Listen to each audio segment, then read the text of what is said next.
Thanks for downloading this episode from Teachers Talk Radio. You can find the full schedule and listen back to all our shows at ttradio.org. This show is brought to you in partnership with John Catt Educational, leading publishers of books, directories, educational guides and magazines aimed at schools in the UK and beyond. Enjoy the podcast.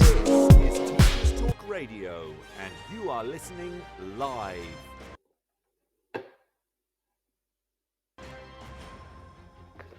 So, a little later than hoped, but we're here now and we're live. Good morning, welcome to the Monday morning break with me, Nigel Poole, broadcasting live from Spain. Our topic this morning is the ghost children, that disturbing number of kids who just haven't come back to school post-pandemic. I'm joined by Beth Prescott from the Centre for Social Justice, and later by Carol Taylor and Gary Dixon, pastoral staff from the This Petersfield is School. Teachers Talk Radio and you are listening live. Tune in live at ttradio.org or to join in the conversation, download the Podbean app and search Teachers Talk Radio. Follow the hashtag TTRadio. Tune in, talk it out with Teachers Talk Radio. And remember, this is also your show on Teachers Talk Radio. We want to hear from you, so call in and we'll try and involve you in the actual show as it goes ahead.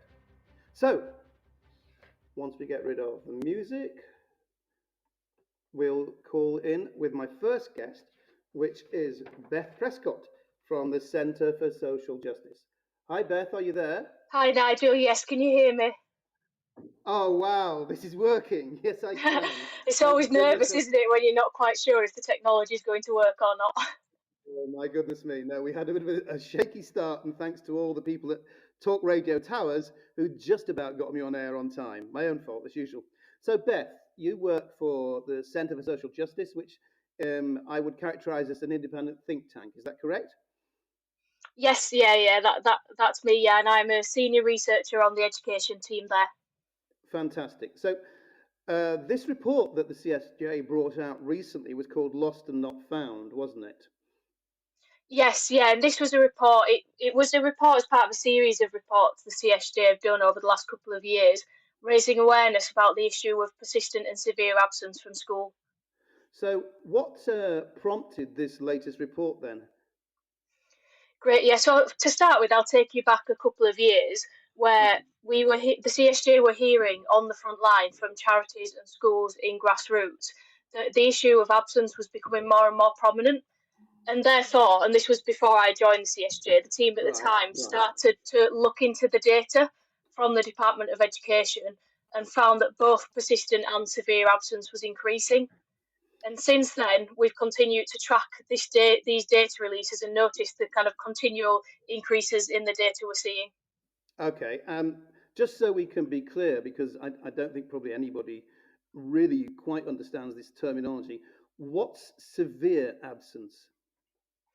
Great, yeah. So severe absence is when a child is missing 50% or more of their school. So think of it on average as missing more than 2.5 days per week. So these are children who are absent more than they are present. And when I refer to persistent absence as well, just for context, that's when they're missing more than 10%, so the equivalent of more than half a day per week on average. Okay, and that's the figure we used to use to say, if you do that, your GCSE grades will go down by one level, of course, the persistent absence figure. So look, in your report, which I've read, and it's both fascinating and a bit heartbreaking, to say the least, the DfE said that the figures are much worse post-pandemic, but we can't blame the pandemic. I don't get what they meant by that. And this came up in an interview I heard on the media where the report was released. And there was a deputy head from Sunderland talking, and he said, essentially what's happened post-pandemic is the social contract has been broken. So what do they mean? Do they mean that those who broke the social contract were a small minority pre-pandemic, which has now grown to a sizable minority post-pandemic? So before the pandemic, the persistent absence rates were hovering around 11%. And then following school shutdowns, this shot up to sort of in the year 21-22, so 22.5%. So you can see how much that has increased. So it was an issue pre-pandemic, but since the pandemic, it has just absolutely shot up to record levels. Okay. And is this all kids, or are there distinctions between groups? You know, is it lower in primary and higher in secondary? I'm guessing, and so on. Let's talk through a few of those groups. Yeah, of course. So, yeah, I mean, you've just mentioned primary and secondary. Secondary schools, we do see have high rates of persistence and severe absence. Yeah, Other notable characteristics, we see that children who are eligible for free school meals are more likely to be persistently or severely absent. yeah, Children living in the most disadvantaged areas, children receiving SEND support or with an EHCP plan, and even regionally, patterns of absence vary across England. yeah, Consistently, we're seeing in areas like Yorkshire and the Humber and the North East and the South West are some of the highest absence rates. yeah. I noticed that. And is there a bit of a north-south split on this? Do you think? I don't think there's so much as a north-south split, but there is different regional divides on that. As I've mentioned, Okay. with some of the highest rates, you've got, yes, Yorkshire and the Humber and the North East, but you've also got the South West. Oh, okay. So a slightly more rural area, maybe, or maybe it's dominated by Bristol. Who knows? Um, what about the difference between what we call vulnerable students and what I'll just call resilient students? What's the big difference there?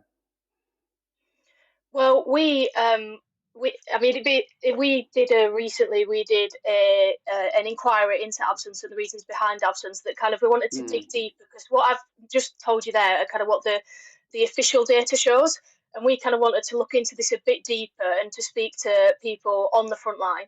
So we yeah, held focus groups with local authorities, alternative provisions, and charities working with children who are absent or disengaged from school, and we found a number of insights as to reasons for absence and kind of factors affecting children that might make them more vulnerable to absence. And this kind of reflected some of the national data. So we found that yeah, anxiety, mental health is a big driver. yeah, Um, Low income and disadvantage, special educational needs, and things like that are all seen as drivers for absence, reflected both in the official statistics and in the additional inquiry that we did. yeah. And that's really interesting. I picked out a few of the themes that you'd found in the report about why these kids are staying away. And you mentioned mental health. It's the giant elephant in the educational room, isn't it? It's this, you know, we just do not seem to have the capacity to help. We heard as part of our inquiry, I've just mentioned that, Yeah, it was consistently brought up throughout the different focus groups as one of the biggest drivers as yeah, anxiety. And we heard of a growing cohort of children who are simply too anxious to leave the house. It's not just that they're not going to school, they're not leaving the house, full no, stop. And we did hear as well how mental health difficulties have become more widespread in recent years, and yeah, children are struggling to access the mental health support that they need in a timely manner. And while yeah. they're waiting for that support, in the meantime, they're still being absent from school. Absolutely. And in fact, I was a head teacher for years, and even when I was there, which is about 7 years ago as a head, the CAMS waiting list, the Child and Adult Mental Health Service, the CAMS waiting list was 6 months. I bet it's longer now. In fact, I heard in a report from The Guardian last week that there are triaging children with who've made attempts on their own lives, and that if they only make one attempt, they don't automatically qualify for live streaming. Sorry, not live streaming, for counselling. It's unbelievable. So, listen, you made lots of recommendations in your report, which I think are really a helpful addition to the discourse. Should we go through some of these and have a look at what you've got and what you've said? Let's talk about the first one, which was to roll out a program of attendance mentors. Tell me what you meant. Brilliant, yeah, of course. So just to give context to this recommendation, one Yeah, of the main factors that came up time and time again throughout our absence inquiry was the need for whole family support. Often underlying absence, as we've just discussed, are wider, more complex factors affecting the children and their family. And so what we yeah, saw as really important as well during this inquiry was the value of relational work. So building yeah, a constructive, positive relationship with the children and their family to understand the challenges that they are facing and to help mm, support the family and get the child back into school. yeah, And therefore, we want to see a national programme of these 2,000 attendance mentors who will okay, work with the families and be that kind of trusted point of contact with the families to understand and to remove some of these underlying barriers to school attendance. yeah. It would be nice if it happens, wouldn't it? And you estimated at 80 million a year, and found Yeah, you thought you could find a funding stream that already existed. Is that right? Yeah, we've estimated that this could cost around £80 million a year, and we've suggested this could be funded through the existing Supporting Families programme. Now, the government have already taken some welcome steps in that they are trialling attendance advisors, but it's being done on kind of a small pilot scale at the moment. And what we want to see is just these attendance mentors rolled out nationally as quickly as possible, because kind of every day that we're delaying action is a day that, you know, a child is missing school, a child is going without that support. Yeah, absolutely right. And it's interesting that some of the things that used to be talked about that were pretty much present a few years back were things like the TAC, the team around the child, and multi-agency meetings about kids. And I don't feel that they're carrying on the same way they used to. And that is a shame. And of course, in schools, we have the good old EWO, who, you know, many of whom we lost when we academized, rightly or wrongly. So it's a real problem. It's certainly the first thing we need to do. What else have you got on your list of recommendations that you'd really like to highlight? Great, yeah, so it's interesting how you mentioned around the multi-agency working. Yeah. So recently, again, another action the government, a welcome step the government did take was to issue new attendance guidance, setting out a multi-agency approach, which is so important. But what we heard time and time again through our inquiries, I guess, how this wasn't because this is a non-statutory guidance, it was being implemented differently and in different ways. And what we want to see is the guidance on attendance being made statutory. So this would help ensure every child, every family can access the appropriate support they need. Along with this and a national programme of attendance mentors, it'd remove the current postcode lottery for support for absence that we are currently seeing. Yes, indeed. And in fact, I'm going to ask my own practitioners that I've set up for later in the interview what they're finding happening in their little postcode as well. It'll be interesting to see. Okay, thank you. Other recommendations we said were, improve school attendance data. It's interesting, isn't it? I actually went and had a look at the minutes of the AAA meeting group. Have you heard of this lot, the Attendance Action Alliance? Yes, I have. Yeah. What did you find in the minutes then? That's interesting. Well, it was interesting. I mean, the irony was this is chaired by Nick Gibb, the schools minister, and it's got a lot of the great and the good on the committee. So the Children's Commissioner, Rachel de Souza, the representative of the Children's Services, the director, Steve Crocker, Jeff Barton from ASCL, people like that. Really, people who have a real sort of stake in children's futures. Ironically, most of them were missing the meeting, which I thought was slightly ironic given it was about attendance. They get up-to-date figures. They were just saying, we need to push on with things. There wasn't really much concrete there at the moment. And I hope that isn't going to be the future that we see, that people just keep saying it's a dreadful shame and not doing an awful lot. Well, as I mentioned earlier, we are seeing some action from government and they are aware this is an issue, but we're just kind of pushing for that kind of all-expansive, every child, nationwide support as quickly as possible. And even on data, so on the data, we have seen some progress over recent years in the data that is available for public release, and that has been made some progress. But again, we just want to see more. So in our report you mentioned, we want to see the data examining attendance patterns at an individual and school level, and this being incorporated into the attendance dashboard, because the more we know about this and the more we see about this, the more we can understand and tackle it. But also, say if like when it shot up during the pandemic and we only saw it kind of later on, if we had that kind of live constant data, it would allow us to really track and to see when it is starting to spike and to take action sooner. Yeah, absolutely. And I think, the more we can do on that, the better. There are, it's all about the algorithms, but it's about humans actually solving the problems once the algorithms identify the patterns, isn't it? So what about the idea of fines for non-attendance? Do you think they're working? Does your research show that? So we heard kind of multiple people speaking about fines in our inquiry. And what we heard was that standalone, they are not as effective, but when used perhaps in correlation with wider wraparound support, that they can have a role. And so part of where our recommendations is, we're calling for a review on fines to kind of see the conditions under which these can improve attendance and almost the conditions they don't improve attendance, kind of truly understand kind of what best practices around them. Yeah, indeed. I mean, from my own experience, I never issued one. For my sort of, persistent and severe absence kids, I really didn't see the point of them. I understand that there's something you might use, but there's really not a lot of point in finding people who probably haven't got a lot of money in the first place. And that's one of the things I think is going to come out of that review straight away, I hope.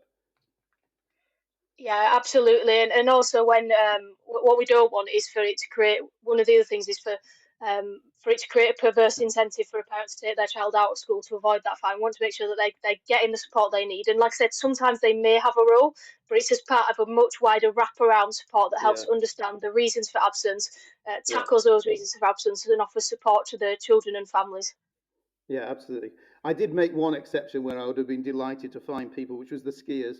They always got on my nerves. The ones who went away during term time to go on a skiing holiday. I thought, well, if you can afford to ski, I really should find you. I never carried through, but it made me grumpy, I must admit.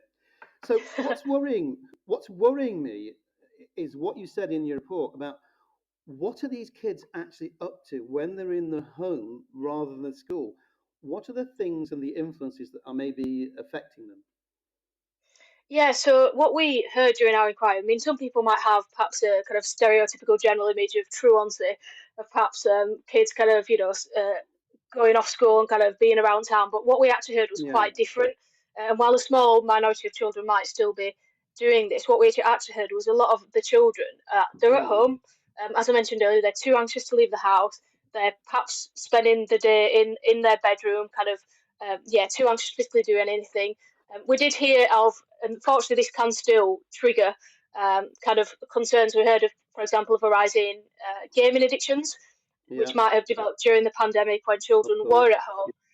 And so we heard of rises in that. So even when they're at home, there are still some kind of concerns around vulnerabilities there. Absolutely. And I saw mention of potential online grooming happening, etc. It's a very worrying situation, isn't it, for those kids and their families? Okay. I had a few thoughts as well. The curriculum, was that raised by your interviewees about as an issue?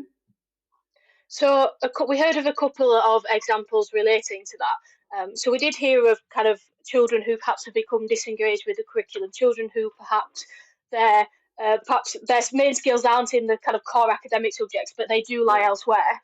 But yeah, perhaps they're not getting that same kind of recognition and fulfillment from school in those subjects, and so generally are yeah, feeling disengaged. We heard of perhaps a shift in attitude towards schools.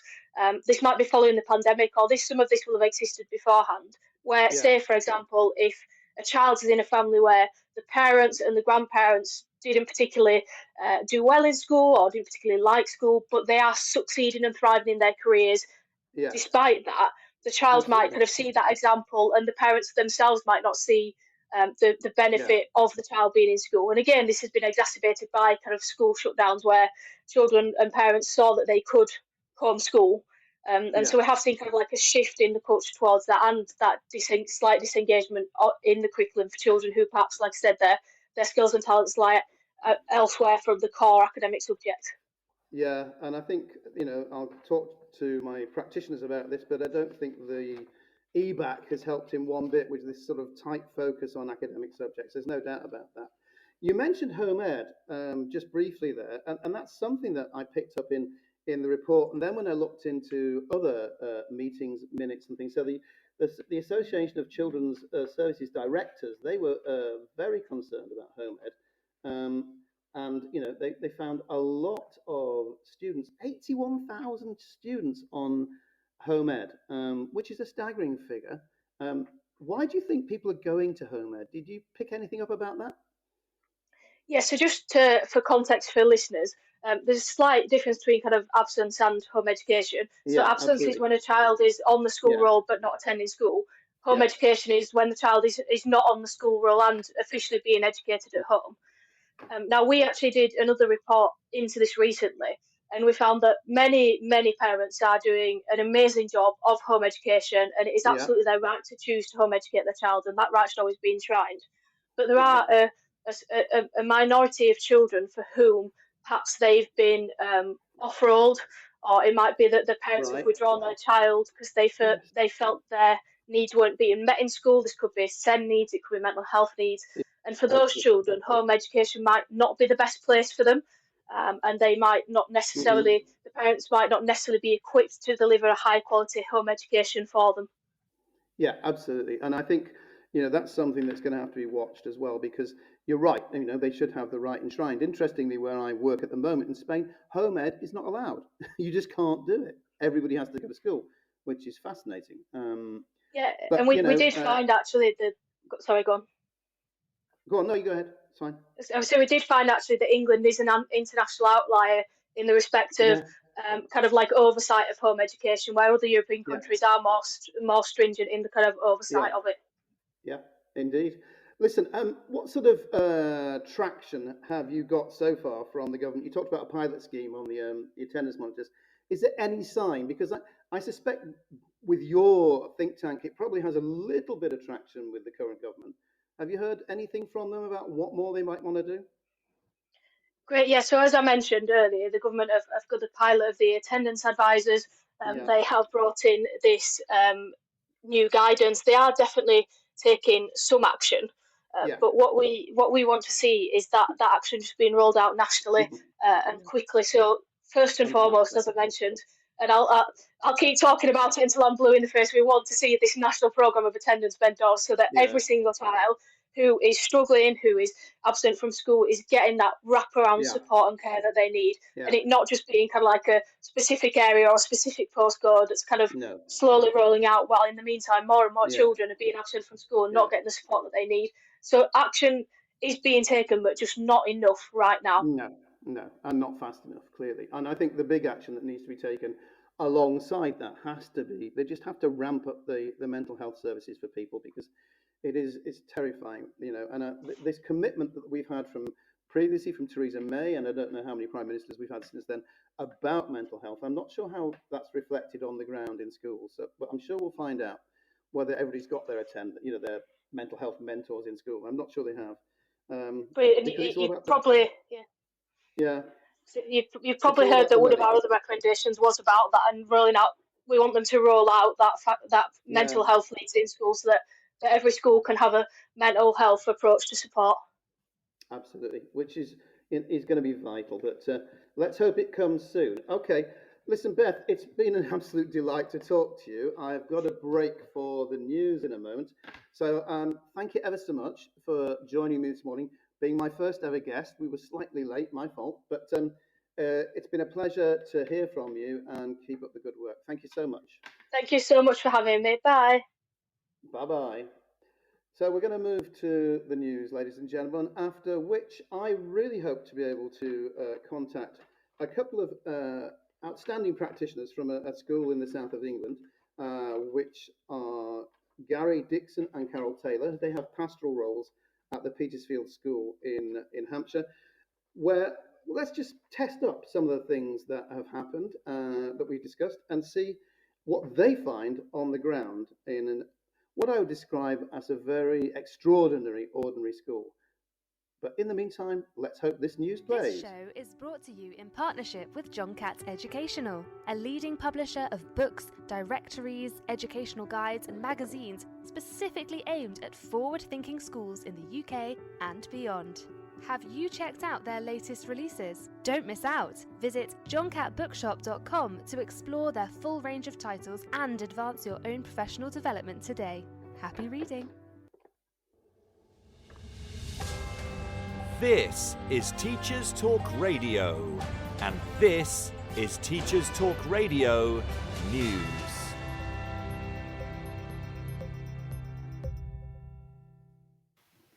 During his visit to Northern Ireland, US President Joe Biden suggested in a speech at Ulster University that students are increasingly persuaded to stay at home rather than seek careers abroad. The speech, reported in the Belfast Telegraph, refers to young people, instead of fleeing for opportunities elsewhere, can see their futures and careers for themselves that speak to unlimited possibilities here. However, the article goes on to feature comments from Anne Watt, Director of Political Research Group Pivotal, who says that whilst she welcomed the positive nature of the comments, Northern Ireland still has a long way to go before the battle to keep the most promising students can be won.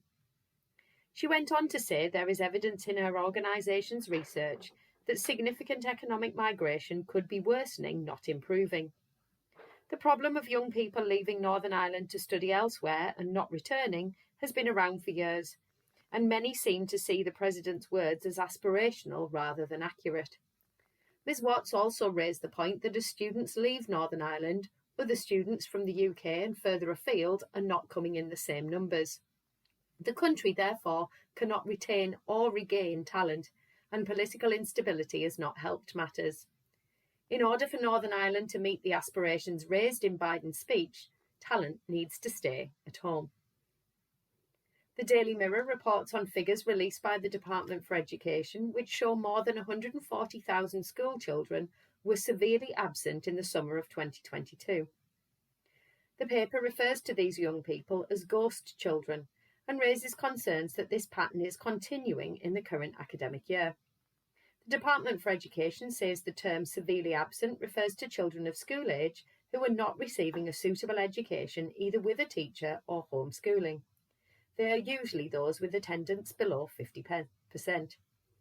The reasons for being away from school include anxiety, mental health, special educational needs and disabilities, but concerns arise around young people who are likely extremely vulnerable.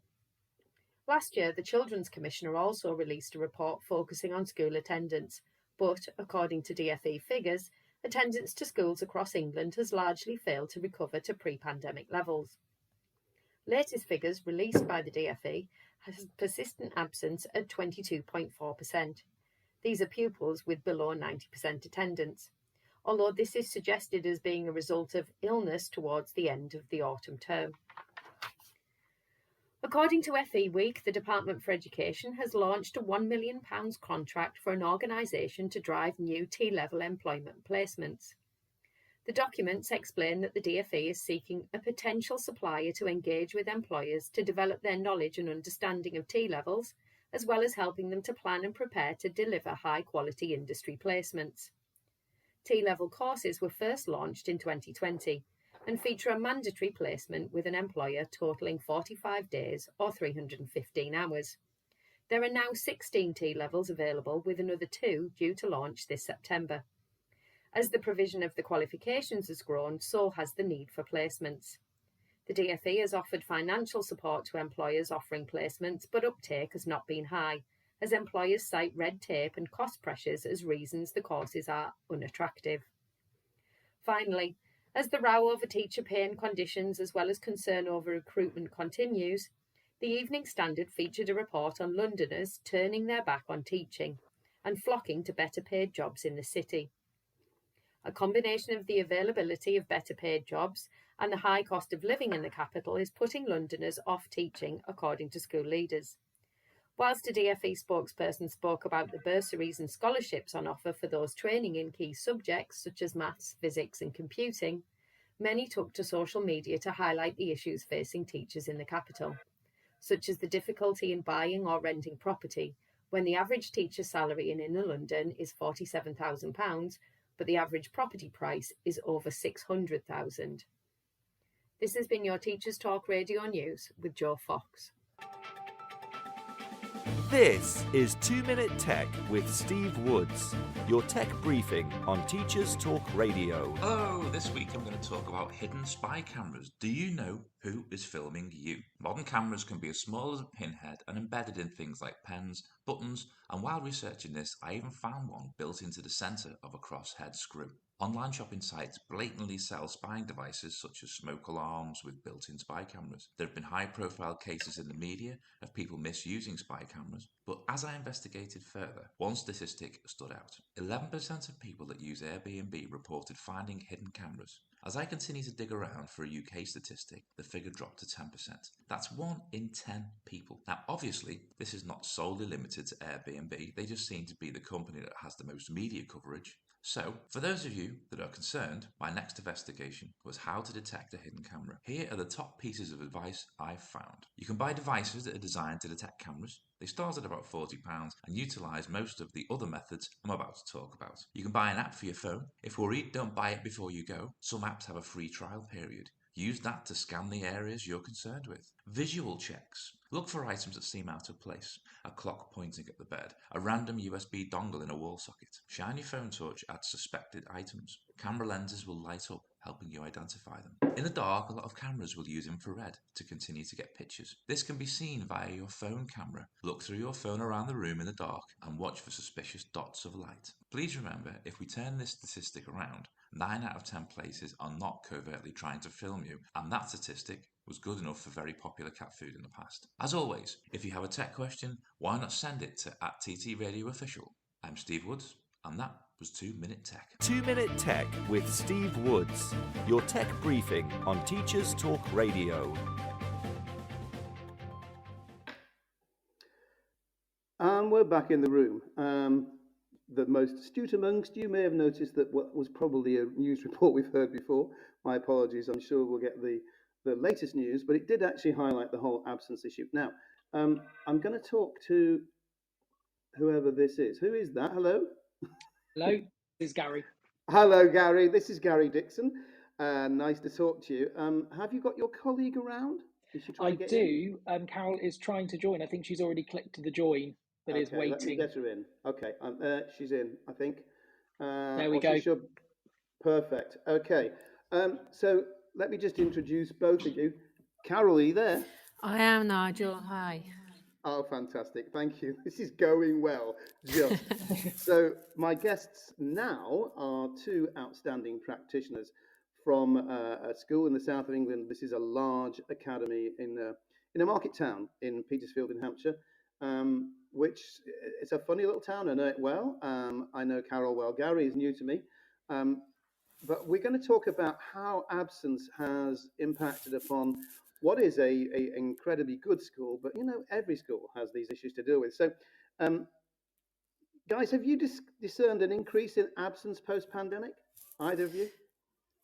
Yes, of course. I mean, national absence, as we all know, is significantly lower than pre-COVID times. I would say that we're currently around 3% lower than we would have been pre-COVID at this time of year. Really? Okay. Yeah. And so for your school, that may not be too, what would that be in a number of kids, do you think, on a regular basis? Is that something you can work out? Yeah, Okay. I have to work out my math skills here now, Nigel. You're testing me. Don't worry about it. So I would say around 50 children, yes. Okay. Out of a school population of what, 1,300, something like that? Yeah, just under 1,400. Yeah. Oh, fantastic. Yeah. So it's a significant number of kids, isn't it? How hard has it been, either Gary or Carol, to get these hard to reach families, to get to them and get those kids back into school? How hard is it proving? So initially it was extremely difficult, as I'm sure many schools have found. We, in the past year, have actually restructured pastorally to try and to respond to the increased level of demand. Okay. We originally only had 2 pupil support workers, non-teachers, to cater for the whole of the school, which was, sufficient at the time. Since COVID, we've had to up that to an assistant leader for every year leader. So we have an assistant non-teaching member of staff associated with each year group now. So these are funded posts of non-teachers. What are their jobs then? What do they have to do? Well, fundamentally to assist each of the year leaders to oversee the year group. Attendance is one of their key areas, along with trying to support them with mental health concerns and various other needs. So they will check attendance daily, will make the first day phone calls, and make sure that they try and keep on top of the day-to-day attendance. Okay. So does anybody actually go out to the homes to try and connect with these kids and their families? So yes, we do have a full-time attendance officer as well, who will, so she will go and do the homeschool liaisons. Quite often she'll go with the assistant year leader as well, in order to make sure that they, can build up those relationships. And then talk about the reasons for the low or non-attendance to school. Okay, so home visits are happening because, of course, once we lost the EWO service, when you academize, it needed to be replaced, didn't it? So this is your sort of direct replacement, I guess. Yeah, we also can gain access to family support workers through the Hampshire Early Help Hub. So depending on the level of need of the family, quite often we can access those support workers who will go into the family home and work through the difficulties and come up with strategies, and we'll obviously liaise with us as a school as well to see what we can do to make it work for each of the families. Well, that's encouraging that there is help there, because the impression we get is that it's very hard to access help, but you are finding some. We are finding some. It is difficult to access the help. I mean, everybody is overwhelmed, aren't they? Absolutely. And everybody's fighting for the same support, the same programs that are on offer, that don't require the extra funding from the schools themselves. So it does make it really difficult. And that naturally leads me on to talk about things like CAMS. What's the sort of picture on the ground for CAMS these days? I mean, we've had, I would say in my year group, I've probably had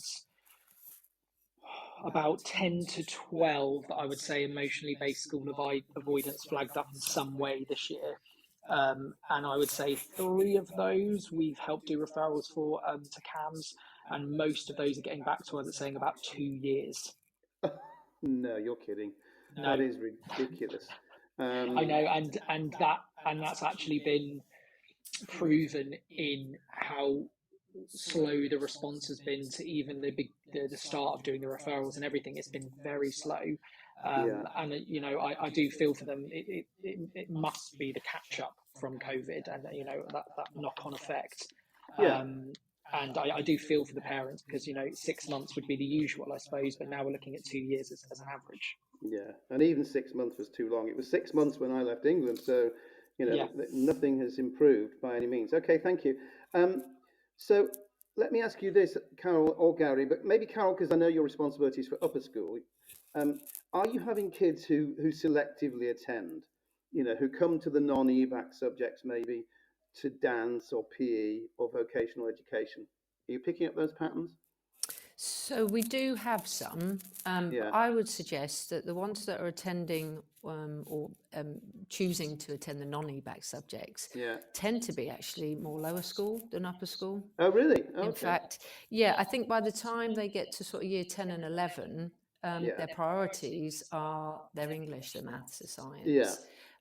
And therefore they are asking to attend those lessons and actually drop their option subjects if they can, in order to be able to access and obviously try and contain or deal with their mental health at the same time. Because it used to be the case, and I think certainly when I was ahead, we knew kids who would say, well, I've got PE this week, and I'll come in and do that because I want to get my qualification in that, but I can't face the rest of it. So maybe if it's just a peculiar success of the Petersfield School, that's great. But I'm worried about the fact we do have some students that do that. They want to come in. There's a particular year 8 boy that comes to mind, and he likes to come into the subjects that he enjoys. And these are the hooks, aren't they, that we need to get into the kids to bring them back in, and sort of, if they like one, try another, etc., and hopefully they will rebuild their confidence, I think. Yeah, absolutely. And we've had to build in a lot of extra programs and work that we've had to do with some of these students, to build on their emotional resilience, introducing initiatives such as pathways to resilience, breath work, normalizing stress, physiological guidance on likely triggers and support strategies to support them. Okay. And these are delivered where? On how? So quite often they're delivered in-house within school through our learning support department, and specific staff that are qualified and able to deliver that. It's quite good as well. This year we've had the assistant progress leaders are also getting trained on ELSA as well. So not only can they support sort of attendance and whilst I'm teaching, there's always someone there. You've got 5 or 6 people in our pastoral system that are ready to go with that, and that's been quite helpful. Okay. So that sounds good, these courses to help kids. That's absolutely brilliant. Do you identify any sort of absence by postcode? I mean, I'm familiar with the town, and I know there's a couple of areas of deprivation in the town compared to the rest of the town. Does that impact more on your stats, do you think? That's interesting. It's not actually an analysis that we've done per se. Okay. But our FFD tracker indicates that whilst we are slightly better than national, the general picture across all schools is that FSM is nearly 5% lower than non-FSM, which is quite typical for us as well. But having said that, there are a couple of year 10 students who live just minutes away from the school, sort of area that you were talking about, who we are finding very hard to engage. They're requiring intensive support from external agencies alongside our monitoring of attendance regularly and so on. So yes, I guess in a way there are some examples I can think of already where some of the more disadvantaged areas are where the families are that are hardest to reach. Yeah, and always have been, I guess, but it's probably been exacerbated by the pandemic. The interesting thing was that I picked up on this story a couple of weeks ago, and they interviewed a deputy head in Sunderland. You may have heard this. I mentioned it at the beginning of the program. And he was talking about this social contract being broken. The idea that pre-pandemic, most of the time, most families knew you get up on a Monday, you go to school, you stay there till Friday. But that seems to have certainly been fractured by the pandemic, and that not everybody sees that as their priority anymore. Have you picked that up? And that is actually almost regardless of social background. I think it's very clear. And actually, if I think about in my year group, I've got probably 3 now that are just not in at all. And it's really interesting because they're all from a different social background. And actually, that expectation, as you were saying, of being in school, for I would say about 2 out of the 3 of the parents, it is just not there. And therefore, you know what it's like. If the parents aren't on your side, you're not all singing from the same hymn sheet, you're kind of just fighting a losing battle. Whereas one of the parents is very much on our side, and we're seeing with that particular student actually some progress being made, and it's very clear the difference. So I would say you definitely see that. Good. And with that one where the progress is being made, what do you think has been the key to moving it forward? I think we've had a couple of things that have been quite useful. Our SENCO here has created an EBSA pathway in which we've got 5 steps. So that the first one is there's no signs that there might be emotional based school avoidance, everything is fine. The next step is there's some signs, and here are the things that if you see these signs, that it's kind of like a tick sheet. Obviously, not one size fits all, but just as simple as calling the parents, having a chat, notifying them that you've seen a bit of absence here and there. They've showed signs of anxiety. And so I would say that's been really helpful, because I've got probably about 3 students that in the year group that started showing those signs, and now they're still in school full time because we've kind of just knocked it on the head at the beginning. And that's key, isn't it? So you're head of year 7, yeah? So that's key. Yes, so, yeah. So you oversee the transition program, I guess? Yes, and last year was quite interesting, the transition, because a lot of the issues that we're seeing, parents or teachers from junior schools will say that they think it's COVID based, and sometimes I do think it is that. Other times, and I think myself and our SENCO were having a chat about this, and she was saying from some of the research she's done, actually a lot of the reasons why these children aren't coming into school is they possibly would have happened anyway, and maybe COVID has just been that trigger, been that thing to kind of push it into happening. But I think transition from junior school, it's hard, because I feel for the junior schools that they try and keep their pattern and their structures and their expectations the same, but there's definitely not, and I don't think there ever will be, a brilliant transition from junior school to senior. Our expectations of what we expect from them is a big jump. Indeed. Yeah. And I think we do support that well. We have like a build up of homework, and we slowly implement expectations. it is a big jump for them, and you see it in year 7, and you even see it with the parents, the expectation from parents. Absolutely, they find it difficult, and that's where you've got to help build that resilience so they can make the move, because most of them are coming from small ponds into a very big pond, aren't they? And that's always a challenge. And if your confidence is bashed, you don't want to go, and that's the difficulty, isn't it? I guess. Yes, definitely. And we're looking at some junior schools where there's 17 in the junior school, because they're from these really small, tiny little village junior schools. And then some of the kids are coming from junior school. There's 60 in a year group.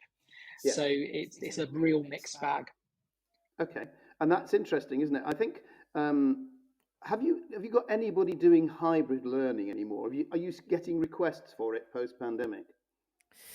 We are getting requests for it, but we're not really in a position to be able to deliver it easily. We did quite a lot of it when we first returned to school.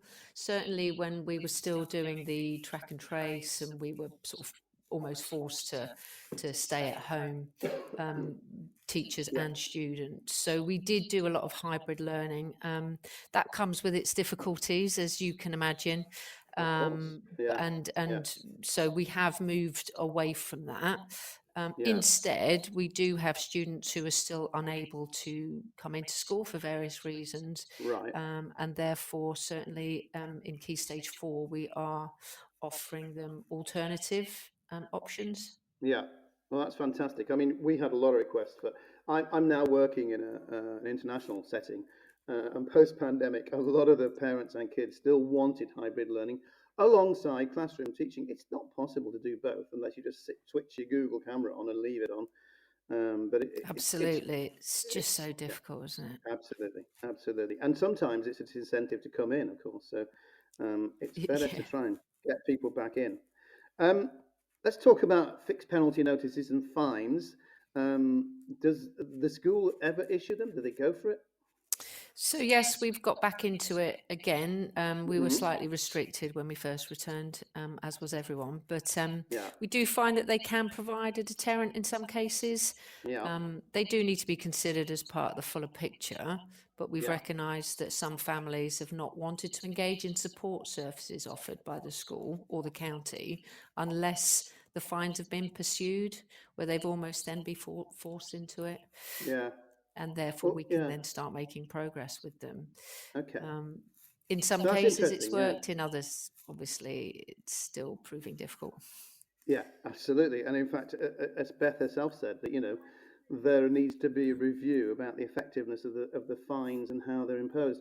And, I read that she was talking about how parents will weigh up the different fines you get for doing home ed badly compared with willfully not bringing your kids to school. And it's cheaper in terms of fines to do home ed badly.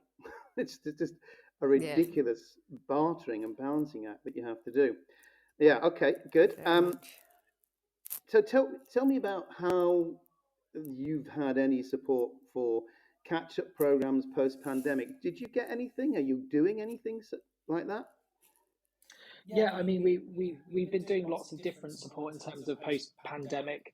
As a whole school level, there's definitely been an understanding that there is a gap in learning, particularly with literacy. It's been a huge focus as an English teacher.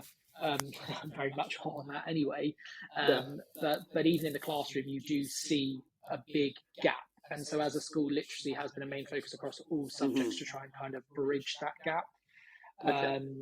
And I think it is an ongoing thing. I think that we're only now starting to see the gaps, the issues, the problems, the missing education and knowledge. Yeah, I mean, and interestingly, even today I was picking up stories that head teachers and schools are concerned about the lingering impact of the pandemic on even this summer's results. I mean, are you seeing that a little bit or not? Are you worried? Yeah, certainly. I mean, I think this is going to continue for a number of years. This aftermath, the fact that even the students now in year 10 and 11, they very much had an affected start to their secondary school career, didn't they? And they did, and therefore that is definitely showing through. It's quite evident, really, for us, even in year 10 at the moment. Where we're still dealing with that aftermath. And a lot of that is due to students who are just not able to come in. They're really struggling to even leave the house.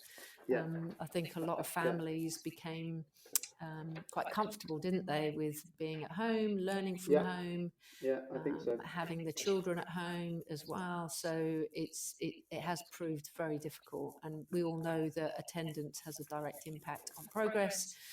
Absolutely. And therefore, it is still a problem. But we're hoping that within the next 3 or 4 years that we can start moving through it. It's definitely had an impact, and it still is. And it did for us in Spain too. We saw that, and we saw it all the way through these year groups. I still think it is. I've got year 13s who had fractured and fragmented year 12s, because even after the worst of the pandemic, they were still in and out of school catching COVID. We may not have been locked down, but they were missing it individually, and that's been an issue, I think, hasn't it? Absolutely. My son actually did take his exams in year 11, and his first set of exams were in year 13 last year, which came as a bit of a shock to him, to be honest, because he just hadn't been through that process. No, I know. And it's hard. And we don't want to make it worse for them, but we have to get them to practice it, don't we? So listen. We do, and I think just a note on that, we've only just started getting our year 9s and 10s back into the hall to say his experience of exams, and a lot of them you can see, especially year 9s, they're freaking them out a little bit because there's been no expectation of that, and then but as you said, we do have to draw a line at some point and get back to it. Yeah, we do, and you're right. It is that moment where you put them back in the hall and say, get on with it, guys, and it's tricky because they haven't done it for a long time, and you really feel for them. We found that too. It's definitely true. So listen, before I finish, and I would just stress that I'm talking to people who are working in an extremely good school. In fact, we might call it outstanding, might we? Why, yes. Why, yes, I think we should say that, shouldn't we? Just to keep your boss happy and make sure that we've given it a good plug. And you're telling me all this from a position of strength, which is very important to know. I'm extremely grateful for you joining me on my first show, which has not been without its technical glitches. But I think at this point, I'm going to just say thank you to both of you. Just one other question. Do they still run attendance centres in towns for the vulnerable kids? I remember we used to be able to help a young person who might have, for example, an eating disorder to go somewhere small, in terms of small scale, and just do some work there. Are those spaces still available? Not to my knowledge. I think there are alternative options these days that are run through the county, where we will utilise the early help hub, and depending on the level of need, they will be offered sufficient support. Even through sort of social prescribers, through the GP service and things like that. So not quite the same, but just a different option. But they're definitely there, and they're definitely utilised quite heavily, actually. Yeah. Okay. Now, I might imagine that some of those medical issues have increased too post-pandemic. I'm sure they will have done. Absolutely, yeah. Oh dear. Oh well, listen. Let's hope this has been a positive chat and an encouraging one. I think some of the ideas you've had are fantastic in terms of what you do with the courses, the resilience building, etc. It's all terrific. And so, Carol, Gary, I'm absolutely delighted that you were able to join me eventually. And I'm going to sign you out and say thank you very much. Thank you for having us. Nice to catch up. Okay, so I can hear somebody eating an apple. Do I connect you? That's definitely an apple noise. Shall we get rid of them? Right, one's gone, the other one's going. So, what have we learned this morning so far? I think the most important thing to take away from this program is that these are not just, there's somebody still there. Get off the line. Who is it? I'm going to unconnect you. There, he's gone. I can be rude to him. The most important thing to take away from this program is these are not just statistics. These are real children, real families who are clearly in some really difficult places. And obviously there's a sort of, pie in the sky hope at DFE level, but I don't see an awful lot of action because, as usual, there doesn't seem to be a lot of money, and there really is a heck of a lot of the ground to make up after those, so-called austerity years, I have no doubt. There clearly needs, as Beth pointed out, and as Carol and Gary were mentioning, there needs to be a lot more multi-agency collaboration, presuming, of course, that there are staff still in those agencies, and I know that's always been the problem. CAMS in my area in Hampshire, when I worked there, were always overwhelmed, and these are very well-meaning people. They just didn't have the capacity. As ever, we have to stress that schools are utterly heroic in their efforts with all these kids and families, and they're doing this on top of, what sometimes we describe core purpose, that is to, educate and teach, etc. They're doing an amazing job across the country, and I applaud you all. And it does seem to me obvious that a lot of what has passed for policy in the last 10 years, notwithstanding the pandemic, has actually exacerbated this situation, whether it's, accountability measures, the introduction of the EBAC, the move away from local authorities, rightly or wrongly, it puts the onus right back on schools. It's a big challenge for Gillian Keegan and Nick Gibb, and I hope they're up for it. Now, let me just mention programs that are coming up later today. The Twilight Show with Uther is looking at new teachers this evening, and then Let Me Trail Tom Rogers later in the week is talking to Monica Geldert, who you may know from TikTok, and I think she had a bit of a pile on last week, which wasn't her fault. She is very funny. Don't miss that. In the meantime, I'm going to say goodbye. I'll see you in a fortnight. You may call this the morning break, but we're an hour ahead of you in Spain, which for me makes it La Hora de Vermut, and that's just where I'm going to go now. So adios and hasta luego. You've been listening to Teachers Talk Radio. Tune in live and listen back at ttradio.org. We look forward to hearing from you next time on Teachers Talk Radio.